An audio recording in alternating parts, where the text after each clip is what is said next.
You're listening to Let's Stay Together Anime Break, the sub-series of Let's Stay Together where we talk about the 2019 Anime Fruits Basket. I'm Ellen. And I'm Kayla. And today we're discussing the third episode of the final season, which was called I Hope It Snows Soon. I don't. When Machi was like, it's not fair. It's almost spring and it's snowing. I was like, I know that feel. That's literally me today and yesterday. It's literally snowing here. I'm not happy. It snowed like several inches, but then it was really funny because like at noon the sun came out and then it all melted immediately, and it was almost like it was raining because all the water was running off the roof and stuff. It was crazy. We had like a 5-hour snowstorm where I am. No, not as much as you did, but I looked out the window like at one point. overnight. I'm like, this is like straight up a blizzard. What the heck? And then today it was like flurrying again, and then it was straight up snowing for a while. It wasn't sticking to like the road. It was just like it's April. Yeah, it was like snowing like all morning that day here, but didn't stick to anything. And then like all of a sudden it started sticking to like all the grass and stuff like really quickly, and then like turned into like full on blizzard. What? And then like by the time like we left that day, it had already melted. Like it was just an insane little like 5-hour snippet of winter that got pasted onto that day. It's the last throes of winter, that's for sure. Mm-hmm. But anyway, I guess for us this episode was oddly appropriate. Yes. Anyway, this episode covered chapters 102 and 103 of the manga, which we covered in our episode number 52, which was called You Gave It Everything You Had. The episode opens at school. Like I was saying before, it's not fair, Machi thinks, looking out a window. It's almost spring and it's snowing. I don't want the snow to pile up. A clean field of white snow, undisturbed and perfect. I hate that. She notices a fresh box of chalk sticks sitting nearby. Looking at it in the snow, she grows more and more uncomfortable and enraged, then knocks the box to the floor, shattering the chalk, and we cut to the opening credits. At student council time after class, Nao stares out the window too and says it won't be long until graduation. But you're not graduating now, Yuki says. Kimi walks in late, complaining, and Nao complains that she's late. Another senior asked me out, she says. Don't you think it's selfish to confess to someone that you have no chance with? I bet you've had a lot of trouble with that too, Union. All I can do is hurt them, Yuki says. And Nao says that his guilt is karmically appropriate, but Kakeru sees through his sass. Aw, Shorty, he says. Are you jealous of Yuki being more popular, Shorty? Enough, Nao shouts. I know I'm short, okay? Sure, I'm still shorter than my sister. Is that so wrong? Do shorties have no right to live? Are you implying that height is what makes a man attractive? It's not his height or his face. What makes a guy attractive, Kimi says, is his bank account. True facts, Kakeru says, and Yuki... They look sad. I forget. I didn't put that in my notes. As a side note, his dub line was true story. I liked the subtitle True Facts. I was like, yeah. When was the last time someone said that? I feel like it's been a while, a couple years. Now continues to whinge that he's just a commoner, not like some Somas. But Kimi sees through his griping. Nao has a crush, and that person is pining for Union. Kakeru adds on to this by pointing out that Nao called Yuki his rival when they met for the first time. Right now, Kimi and Kakeru say, but he stomps off complaining that Machi hasn't arrived yet, trying desperately to draw attention to something other than his jealousy. Meanwhile, some other girls who've arrived to the council room let them know that Machi will probably be late. She spilled a bunch of chalk and is cleaning it up. She's always doing weird stuff. They even heard that she got kicked out of her house for trying to kill her brother. What? Tell me more, Kimi says while Kakeru sits suspiciously quietly to the side. The girls say that's a rumor that's been going around. It's a lie, Kimi says. I'll always believe in Machi. I'll never believe the words you just said, Kakeru says. Machi arrives at the door but quickly runs off. See, it must be true, one of the girls says. Oh no, Kimi believed in you, Kimi says. It's still my favorite part. In the hall, Machi remembers her parents accusing her of being jealous of her brother and telling her that she should move out and live alone. It's better for you. You'll be more comfortable alone, they say. After school, Yuki and Kakeru walk home together, cutely. Kakeru confirms the rumors. Machi has a little brother, and he's set to be the family heir now. Apparently, Machi was jealous and tried to kill him, or at least that's what he heard from his parents, but Yuki doesn't believe it. Let's go to Machi's place and ask her, Kakeru suggests, and like the goody-goody that he is in his heart, Yuki protests that he can't visit a girl who lives alone in his apartment. Come to think of it, Kakeru says, there was this one time we got a ton of snow. Yuki leans on Kakeru, exasperated. Can you stop giving me whiplash with all the subject changes? But I just remembered, Kakeru says. Anyway, there was some family gathering that day, and I snuck out because it was lame. Machi was already outside. I watched her, wondering what she was up to. She was walking around, leaving footprints in the snow. Super intent on it. Round and round. Dead silent. I wonder what that was about. They arrive at Machi's. She notices Yuki with Kakeru and immediately tries to slam the door shut. Kakeru catches it and struggles to open it with a, sorry to barge in. Kakeru practically drags Yuki into the apartment, and it's a huge mess. Kakeru sasses Machi about it, and she counters with a, "Go home!" Far from the reaction you'd expect from a normal person, Yuki smiles and says, "This brings back memories. A sea of decay. Go home!" Machi says again. Kakeru picks up something and hands it to Yuki, and he unfurls it. "It's a bra!" I love the frozen panel of of him holding it. Yeah, exactly. And Machi, beet red, grabs Yuki, also beet red, by the jacket collar. "How is this my fault?" he shouts. Later, after receiving a smack and a bonk from Yuki and Machi, Kakeru leaves to take out the trash. Machi asks if they came all this way to clean. Yuki doesn't have a great answer, but starts to tape up a broken window in her apartment. "Are you sure you didn't just come to ask about what my classmates said?" she asks. He doesn't reply. "Do what you want. Believe them or don't. I don't care," Machi says. Her parents didn't believe her. No one did. As he tapes up the window, Yuki asks if orderly things bother her. Undisturbed snow, tidy rooms. "Do you hate that perfection?" he asks. And Machi is shocked. "Yes," she says. "It scares me." Machi remembers her mother always telling her to be perfect. A perfect personality. Perfect grades. Otherwise she won't be able to be that woman's son. She was always nervous that her mother would be angry if she had even the tiniest flaw. "For a while I tried my best to meet their expectations anyway," she says to Yuki, growing more upset. "But now I have a little brother, so..."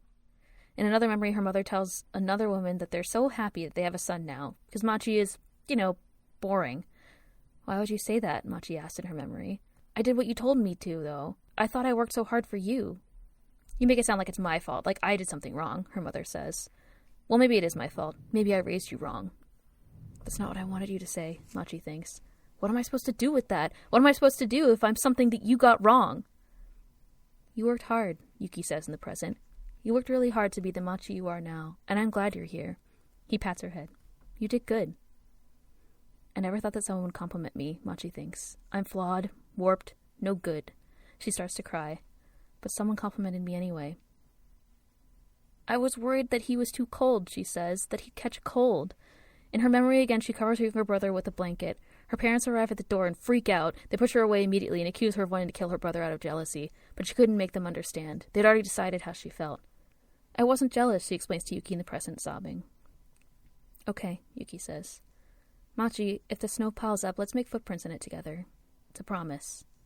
Kakeru's phone suddenly and loudly rings, revealing that he's been silently hiding nearby. "I'm so sorry, you guys were totally about to kiss, weren't you?" he says. "What? Idiot!" Machi screams, and we transition away. The dub had him going like, "Okay, it's on vibrate now." That was really funny. It is super loud in the soundtrack, too, which is really funny. "But the snow didn't stick," Machi narrates. "It melted overnight and disappeared." At a student council meeting soon after, Yuki leads the meeting. A boy eagerly passes Kimi a fresh box of chalk, and she pushes it closer to the blackboard, right in front of Machi. Machi starts to get nervous. Without missing a beat in the notes that he's reading, Yuki reaches into the box and breaks a stick of chalk. The next time it snows, will he remember the promise he made and walk with me? She wonders. I hope it snows soon. That was the first time I ever wished for it to snow. Aww. The end. That's the end of the episode. Yes. Another day at school, Toru, Kyo, and some classmates are hanging paper flowers in the gym. Uo and Hana are also helping by sitting aside and doing nothing. Kyo rages them for definitely not helping, and then almost falls off a ladder onto Toru, which could be a problem, what with him being a cat and all, but literally no one is concerned for him, except maybe Toru. Yuki pops in at the last minute to stop the ladder from falling, but not Kyo, who crashes to the floor. Everyone asks Kyo and then asks Toru if she's alright, and then Yuki pieces out for an appointment. You like my summary? I love the scene. It's good. Motoko sits in the courtyard. Soon she'll be graduating. There'll no longer be a place for her in the familiar halls or classrooms. That's what parting means, she thinks.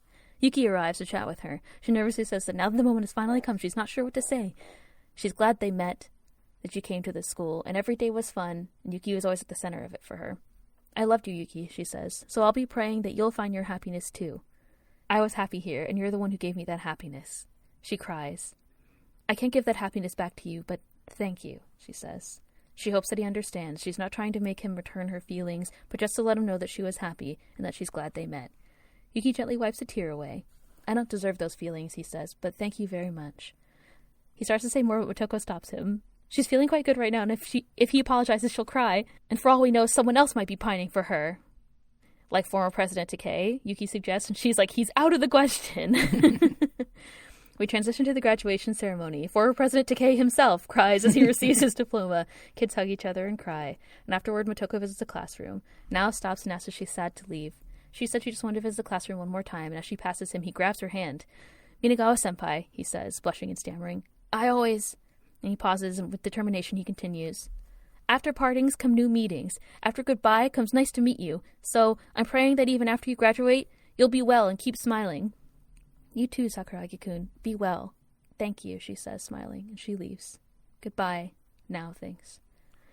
Nice to meet you, Hiro thinks. And we transition to a hospital, where he's meeting his baby sister for the first time. His mom explains that Hiro's name means a light on the path, and that she named his sister Hinata, meaning sunshine. Cute, right? She says. She suggests, yes, it is! She suggests that Hiro hug his little sister, but he protests. He'll turn into a sheep. I've got it covered, his mom says. I'll just have to hold you both. It's cute. It's very cute. I got like weirdly emotional on that transition to the nice to meet you with the baby. I was like, oh my god! It's because I keep forgetting that the baby was... I kind of forgot that Hinata was coming. Mm-hmm. So I was like, oh, it's happening. I forgot about the last 2 scenes of this episode that they were going to happen. Speaking of the last scene, at the estate, Kagura has picked up Rin's diploma. She somehow managed to graduate even though she's still in the hospital. Kagura chats with Shigure and Hattori. None of them have heard which hospital she's in or what's wrong with her. Kagura, I bet your mom's advice was not to investigate, right? Shigure says.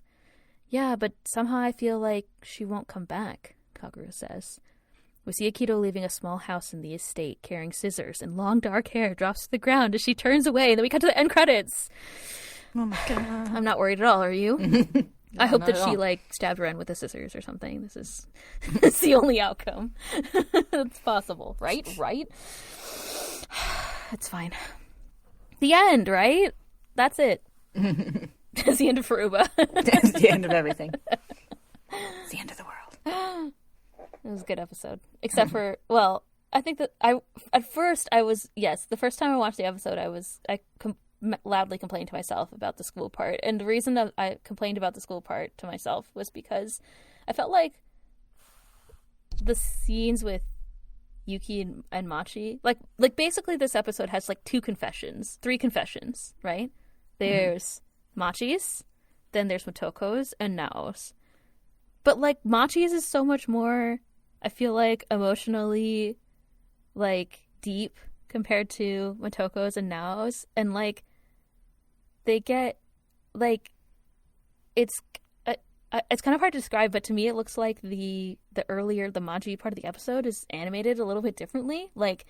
It's a little bit more, it's not as fluid, there's not as much motion in the way that they move and talk. And then Motoko and Nao's scene is at dusk, so there's a lot of intense lighting, and then it's he gets when he leans in to confess and whatever, and he's blushing, his bangs move, and there's a lot of movement and stuff in what's happening. And I just feel like there wasn't as much detail in Yuki and Machi's, or Machi's confession.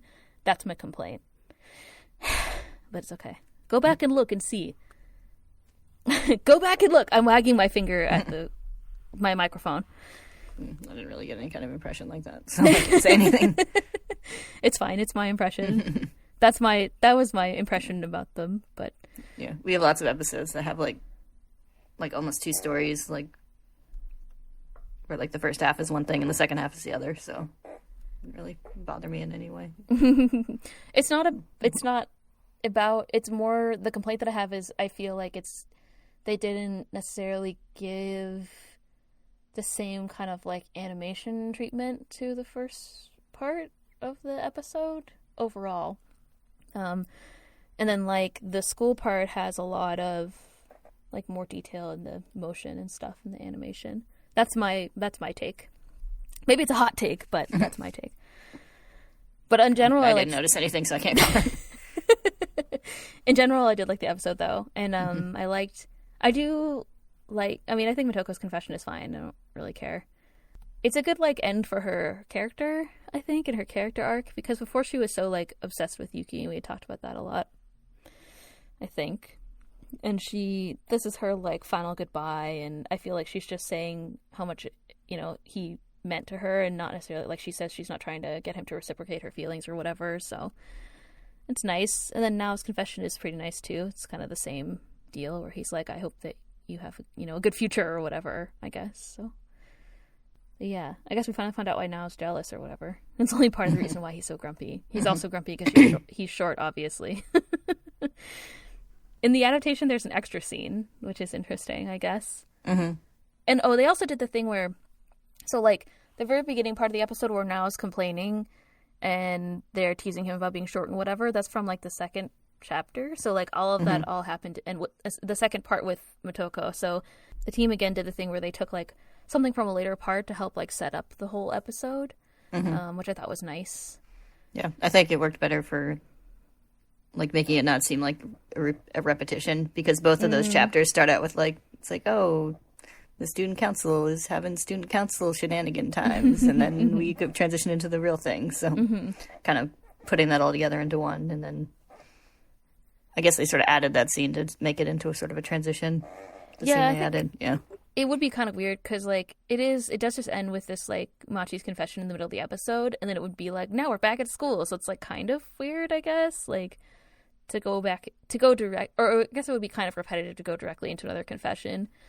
I just saw a Google alerts on my phone for Fruits Basket, and I was just looking at an alert, and there was, like, a article someone wrote that was like, episode 3 focuses on people who have crushes on Yuki, and I was like, that doesn't even make sense. But I think if you didn't have that scene in the middle, it would definitely feel like that, because it would be like, oh, it's like Yuki and Machi, now it's like, oh, Yuki and, or like, Motoko and Yuki or whatever, like, I guess it could be like that, it could feel like that, but yeah, I guess that is what's happening. I'm just the theme just is more like transitions and moving on to a new part of your, like, personal development and stuff. That was my beef with the headline of the article that I didn't even read, where it's just like, no, it's not just about love. Like, yeah, it's about moving on and having more, connections to new people and growing up and getting over the things that hurt you in the past and whatever. Like, it's a graduation episode. Yeah, there's even a song. Yeah. Anyway, yeah, I guess, so having the extra scene in the middle kind of breaks up all the confessions, I guess, which is nice. The little scene. I also thought it was, it was, like, it felt like something that, like, Natsuki Takaya would have written. Like, it doesn't feel like sometimes, like, when something gets added to an adaptation, you're like, where did this come from? Like, yeah. This doesn't feel like what the rest of the material, but.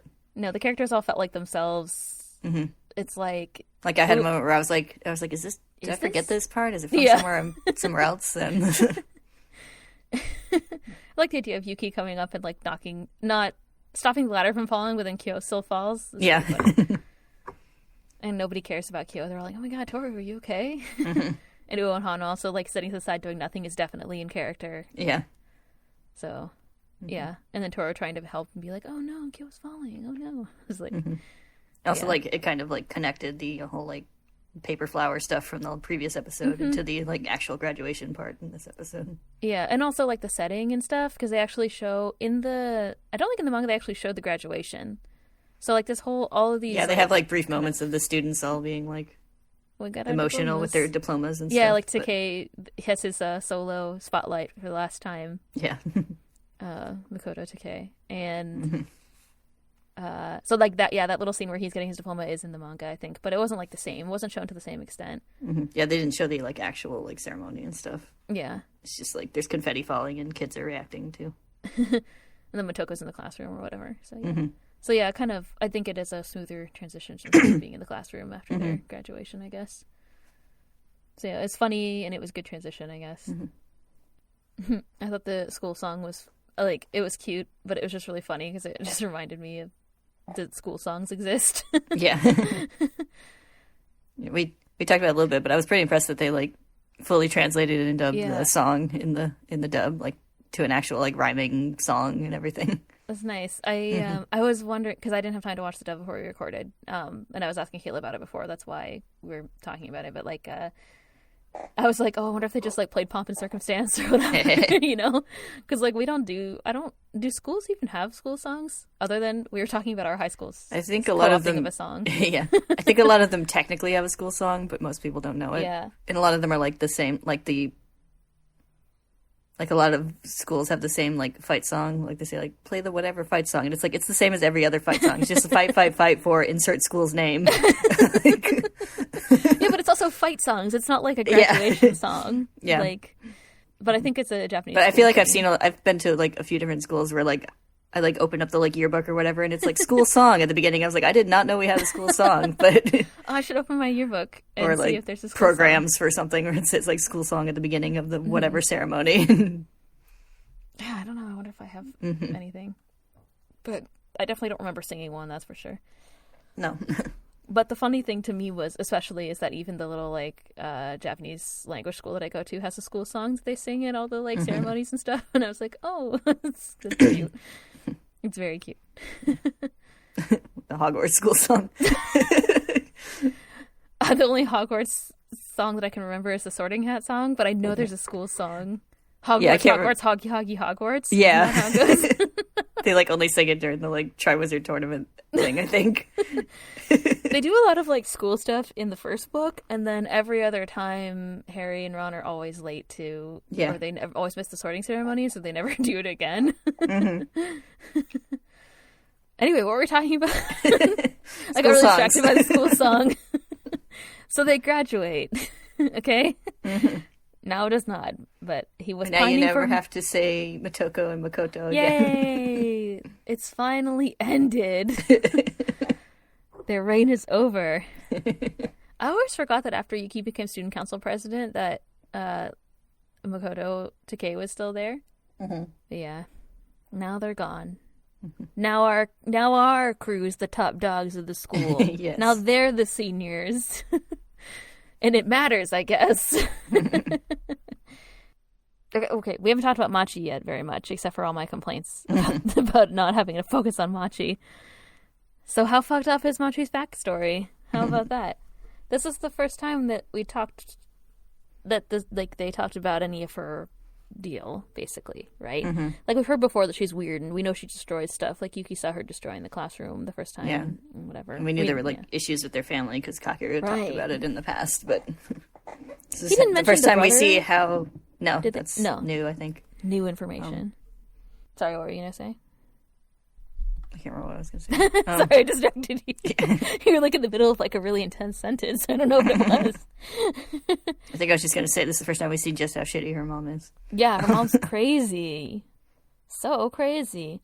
Well, and we knew that their parents like pitted them against each other and whatever until like Kakeru said before that he like freaked out, and then his parents were like, or his mom was like, whatever. Yeah. Because he said like in the past, he said like his mom like kind of came to her senses, and he says like, now I'm officially free, and he says like, but maybe Machi's not free yet. Well, she is, but that's because she's been kicked out of her house for her because her she's parents not think free that from she the tried to kill her expectations. brother. I guess not. I mean, I don't know. Like, we saw her in her apartment alone before, though. Like, her mom called her. Didn't last season... Yeah, her mom called her and was like, oh, you're as boring as ever. So, yeah, this is kind of... the plotline has been kicked off a little while ago.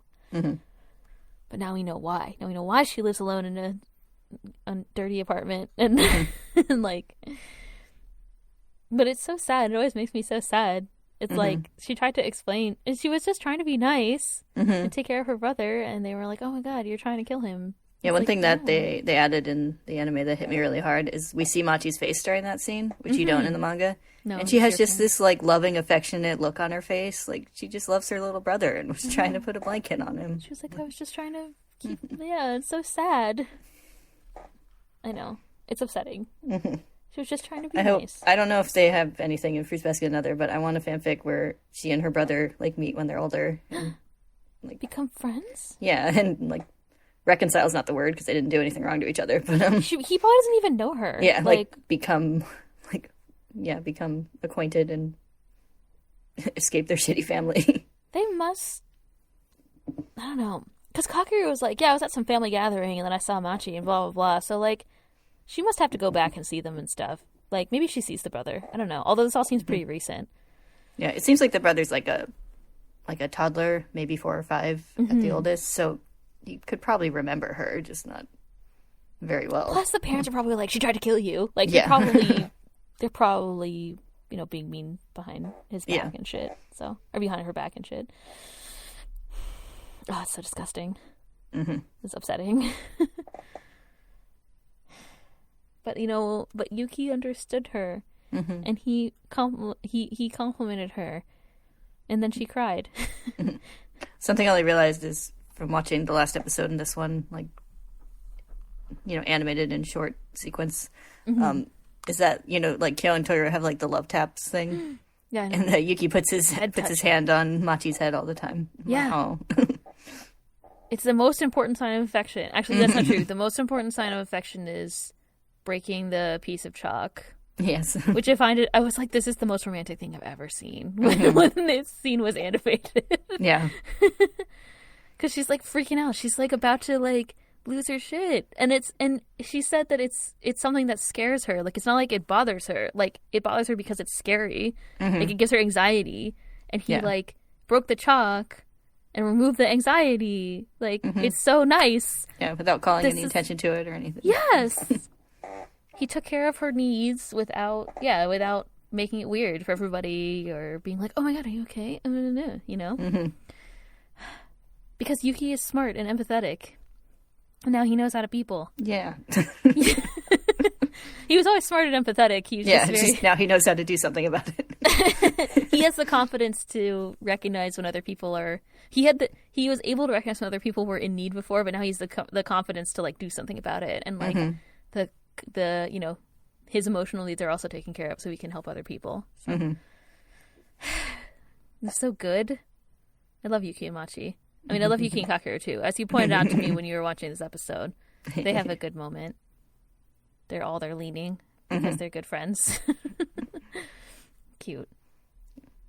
I do like how Yuki has like just like become completely like normalized with the like physical like touching with Kakeru, and he's always been kind of like stiff and awkward with that, but now he's like he's the one who like leans on Kakeru, like, please stop changing the subject. It's so cute. They're such good friends and or lovers, depending on how you want to interpret any of these scenes, but they're definitely really good. They're very close.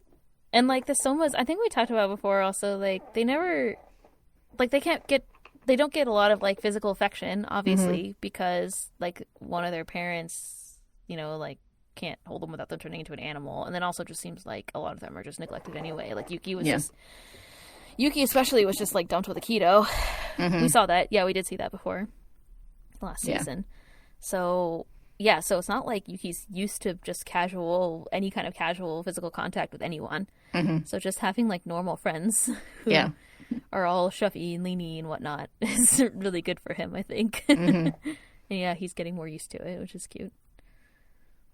Yeah, I feel like probably most of the Somas, their physical quote-unquote affection is mostly from Aikido, which is not a good source. I looked away from the microphone despondently when he said that. Yeah, no, it's definitely not good. Except for Kyo, who has Shisho to snuggle him. Give him little like piggyback rides, or I don't know. It's not wherever he like puts him on his shoulder, I guess. I guess that's not a piggyback ride. No. I was just trying to think of what that would be. Yeah, it's weird that there's not really a word for that when it's like a thing parents do to their kids all the time. Constantly. But yeah, so it's nice that he's more relaxed around his friends and whatnot. And I think he would have been super awkward before Motoko had confessed her feelings back then, because he was always like awkward smiling and super nervous. And somebody confessed to him before, and he was just like super awkward, like a long time ago, like in season 1 or whatever. Yeah. Well, they had the bit where they would talk about it, where they have the dramatic like dancing away. And then tiptoed away. Yeah. Yeah, but he was always super awkward before, but I think he did genuinely appreciate that she was happy that they met. Yeah. So that was nice. Yeah, and he's so charming in that scene. It's like, man, no wonder they all were like infatuated with him. Like, yeah. Like he like wipes away her tear and he's like he wipes away her tears and he's like, oh, it's like, I don't deserve these feelings. I don't deserve these feelings. Maybe that's because he's had a lot of practice turning people down. But yeah, he was very suave and he was very nice. So.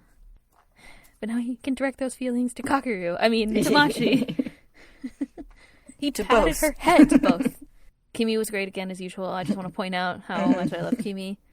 I just always love her scene. It doesn't even matter, but I put it in the dialogue because I think it's funny where she's like, I'll always believe in Machi. And then 5 minutes later, she's like, oh, can't be. Machi, Kimi it believes can't be in true. you. Kimi believes in you. Yeah, exactly. They translated out. And they're just like, Machi. Just like Kimmy's faith is fickle. Yeah, exactly.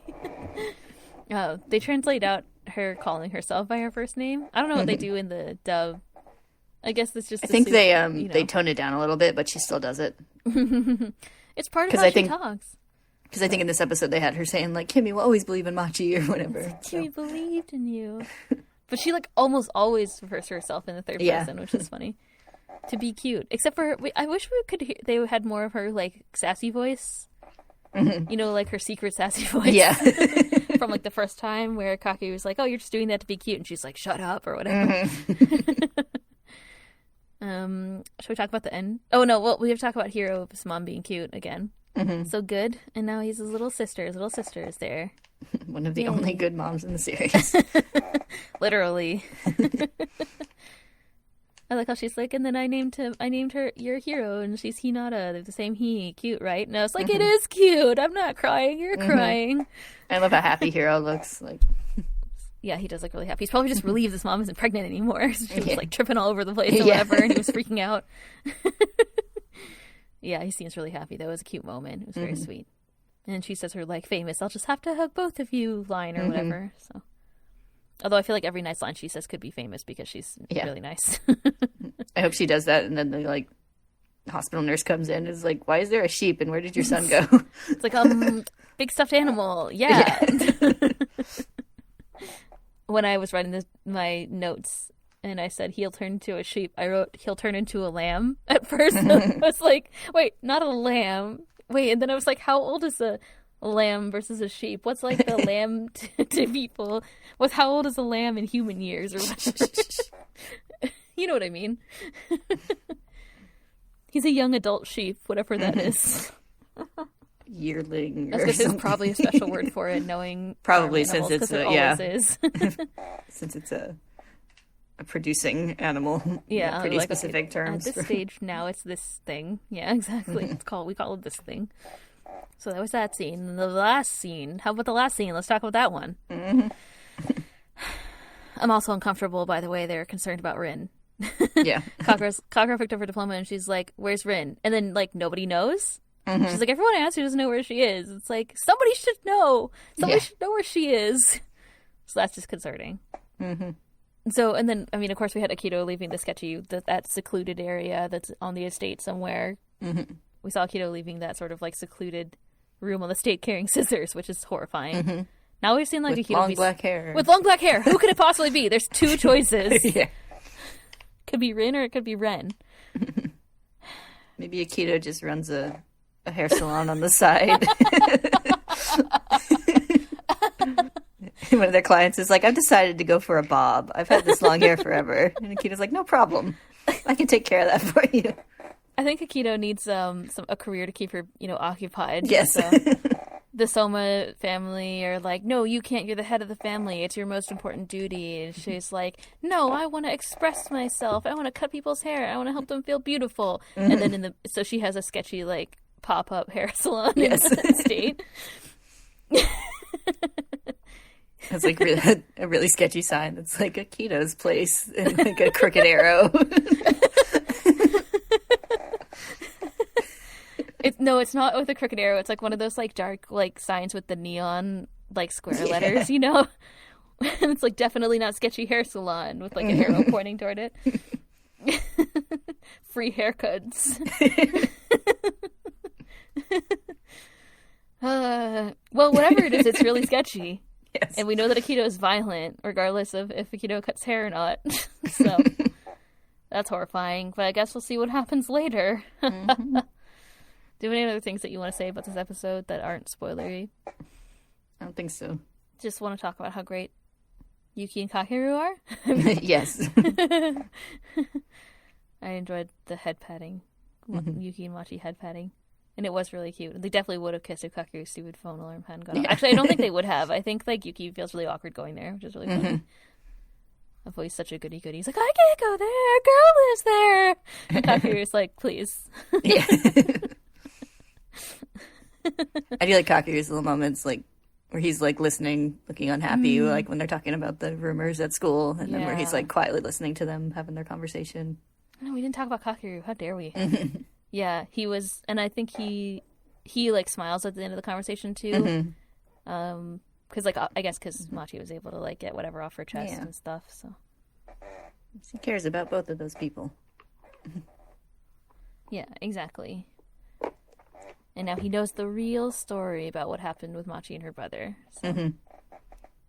I like the sibling relationship between Machi and Kakeru. Like, he's looking out for her. He continues to look out for her, which we talked about before. So that's nice. And he's being an obnoxious big brother in this episode. Like how he pulls up the bra, and then while Machi's grabbing him in the background, he's like, let's see what else there is, or whatever. Yeah. It's really good. So obnoxious. And he, like, pushes Yuki into the apartment. Yeah. Like on his toes, you know? It's really funny. He's like, wow, it's so dirty. And he's, like, teasing her the whole time. It's really great. I love him, like, catching the door as she's trying to slam it and being like, thanks for having us. Yeah. It's like, sorry for barging in. And then he's, like, pushing the door open.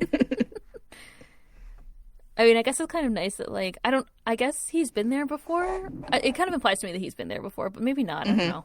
Yeah, he says, like, it's as dirty as always or something. Oh, so. Yeah. Well, it was cute. It was a good episode. Yeah. Even with my complaints about Motoko. But it's fine. Good. Okay, so nothing else this time? Spoilers time? Is it spoiler time now? Spoilers time. Spoiler zone. That's what we call it, right? Welcome to the splash zone. I mean, the spoiler zone. You will get wet with spoilers. In the danger zone? Okay, well, so we'll talk about spoilers after our little music break. Next time we're going to talk about, next episode was called I'm Home. And it sounded real sad. Yeah. So I can't wait. Yeah, it was actually like, I'm ... home. I was like, I'm home. Yep. I was like, oh no. Okay, well, anyway, thanks for listening. We'll see you next time for that. Yay. No one's going to cry at all, I'm sure. Nope. These first couple episodes haven't been hard enough. Nope. No emotions at all. I am a rock watching these episodes. Okay, good. We'll see you next time. Bye-bye. Bye.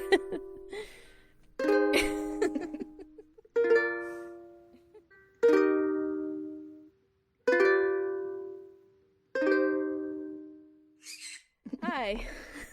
Hello. You got something to say, Bird? You got something to say? He's like, I cried. Do you think birds cry? Do birds cry? That's a song, isn't it? When doves cry. Yeah, when doves cry. That's what I was like, isn't that a Prince song? This is what it sounds like when the birds cry. Yeah, that's how it went. I remember it like it was yesterday. Oh, God. Is it just one of those nights? I don't know what happened in the course of this episode. It's because we started talking about people carrying things and people carrying animals. People carrying kids on their shoulders and sheeps and whatever. And then we started to be nervously, like laugh nervously about what's coming up next episode because we know better. I was like, oh no. If that's the end of that, then this beginning game's not going to be good. Yeah. This time, I think he still couldn't see right in the room. And I decided I was trying to figure out if I should write the cat's room. Mm-hmm. But I reviewed the tapes. Listen, I reviewed the tapes. You're like, enhance. Yeah, exactly. We'll find the killer. When, like, I went back to, like, the times that I knew they mentioned the cat's room. So in Kazuma's flashbacks when he was a kid, in Kyo's, one of the transformation episode. So the first episode 24, I think, of season 1. I only know this offhand because I just watched them. So, like, I checked that one, and it looks like he's, like, inside the room. Like, it doesn't look like the same.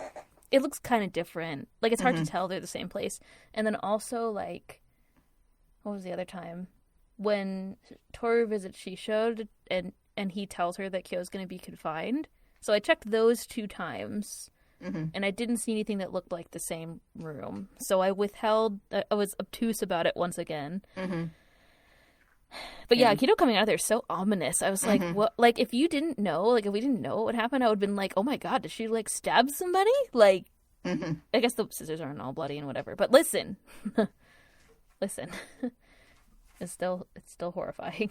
But yeah, it seems like we're going to get, like, all of the Rin stuff next episode. Because that would be the end. Yeah, the episode title is from, like, the very end of that. Which is quite a lot of content, actually. It's, like, 3 chapters. Yeah, I'm going to look. Oh yeah, Karina's going to be good. It's time for the young maid. Oh, they're just real long. Yeah, the very end of 106 is the I'm home, welcome home bit. So if it stops exactly there, it'll be 3 chapters. 3 chapters worth of content. That's significant. I feel like there's a lot of, like, inner monologue, though. Yeah, I feel like there's a lot of stuff that will be faster in animation rather than like several panels of emotional stuff. Yeah. I think you could probably put this all in one episode. And it would make sense. Maybe they'll cut some of it or whatever, but I think and they already established Ren, like, finding her outside. So they might flash back to, like, part of that, and maybe it'll be not as long or whatever. Yeah. Because that's all in that one part. Interesting. Well, I do think time. Yeah, good. Yeah. I do think the fact that she's in the cat's room is meant to be a reveal. So, like, I think in the manga you could figure it out. Yeah, but maybe. I didn't back when I was reading it. I definitely like when didn't. they're like, she's been held in the cat's room. I was like, oh my god. Whoa. It's the only time they show the actual. Well, they show Akito leaving there, I guess. I don't know, but the cat's room isn't really shown in full, I think, at that point in this story. I think the manga might show it a little more clearly during the conversation with Shisho, but I'm not 100% sure. Yeah, I don't think. Yeah, I don't think they've ever shown the cat's room in full yet in the series, so I'm pretty sure that we're not meant to know that she's there. Yeah, so I mean, I guess the biggest spoiler stuff is the Rin stuff that's coming up. Yep. So it's going to be like all of the next episode, it seems. It's okay, Toru's confession is coming up. How excited are we for that? That's something fun. Question mark. This season is going to be tough. This season is going to be emotional. It is a great moment, though. I'm really excited. I mean, I keep joking about how I'm going to be sad, but I'm excited because I really like Rin's story, and Rin and Haru have a good story. Yeah, it ends happily. Yeah. Everything's okay in the end, right? Right?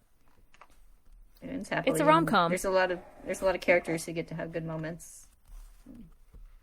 Mark. Yes, Bowie agrees. Hold on, I'm trying to find out what happens after. Toru being happy that Rin's back. This is Shigure being mean to Toru. Well, I was thinking after that. Yeah, and then There's their confession, then... Oh, you know what's coming up after is Toru's mom stuff. Oh, goody. We're going to start rolling into that. Because, like, in the next couple of chapters, there's, like, Well, there's all this stuff that's, like, Toru's accidental confession. Then it kind of rolls into, like, her mom's... The anniversary of her mom's death, and, like, Kyoko goes and sees her grandfather at the grave and all this other stuff. And it's going to go into all those flashbacks. There's, like, the Ayame with the girl, and, like, Ayame and Mine, and some that stuff. That's cute. Tomomiji! Oh, yeah, and then everything with, like, Kakeru and Komaki and Toru's connection hasn't been explored yet, so those are things that are all kind of, like, nearby. Wow, there's going to be so much emotional torment in the next couple of episodes. At least we had this one. That was nice. But yeah, it'll be nice at the end when Haru picks up Rin. That'll be cute. it'll all be fine in the end. I don't think there were any others. I mean, just like Yuki and Kakeru are going to continue to be good friends, and his relationship with Machi will continue to develop. Yep. And then we'll meet Angel. Yes. Anyway, I don't have any other things that I want to talk about this time. Now that we've rewatched all of the episodes to try to see if they showed the Katsuru before. Now that we've done our Kyo's Dad marathon of the series. Every episode he was in. Well, anyway, okay, so nothing else to say then? I don't think so. Okay, good. Well, I guess we'll see everybody next time for I'm Home. And by that I mean... For sad. I'm home. Yeah, exactly. Oh, it'll be a good time. Mm-hmm. All right, thank you for listening. We'll see you next time. Bye-bye. Bye.